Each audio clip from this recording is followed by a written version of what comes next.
Chennai Bangkok தாய் Airways விமானம் இயந்திர கோளாறு காரணமாக ரத்து செய்யப்பட்டது. கடைசி நிமிடத்தில் பேரழிவு தவிர்க்கப்பட்டது. இப்போதெல்லாம் விமானத்தில் பயணம் செய்வதற்கு பயப்படுகிறார்கள்.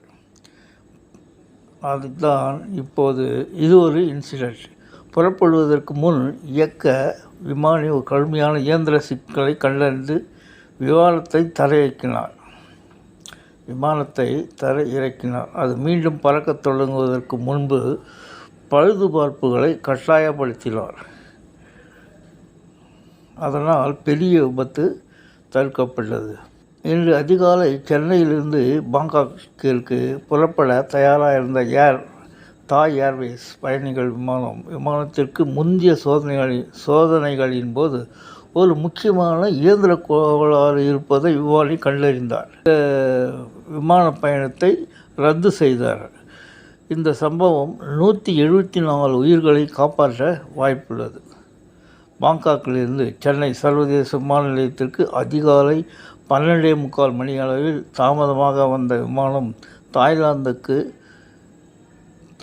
தலைநகருக்கு அதிகாலை 1:10 மணிக்கு புறப்பட இருந்தது.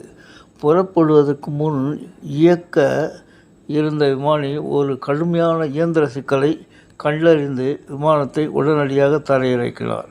அது மீண்டும் பறக்கத் தொடங்குவதற்கு முன்பு பழுதுபார்க்கும் பணியை கட்டாயப்படுத்தினார். டெக்னீஷியனை கூப்பிட்டு இது முதல்ல சரி பண்ணுங்கள், இல்லைனா என்னால் ஓட்ட முடியாது அப்படின்ட்டார்.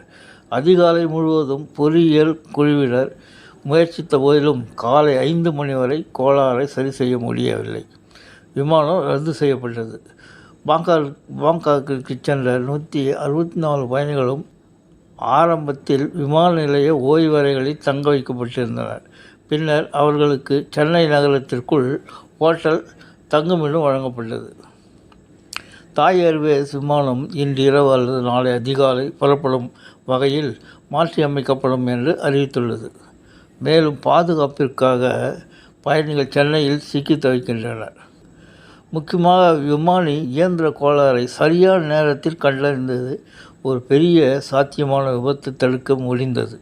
இந்த எச்சரிக்கை நடவடிக்கை விமானத்தில் இருந்த 164 பயணிகள் மற்றும் 10 பணியாளர்களின் பாதுகாப்பை உறுதி செய்ததாக மொத்தம் 174 உயிர்களை காப்பாற்றியதாக அதிகாரிகள் தெரிவித்தனர். Great escape.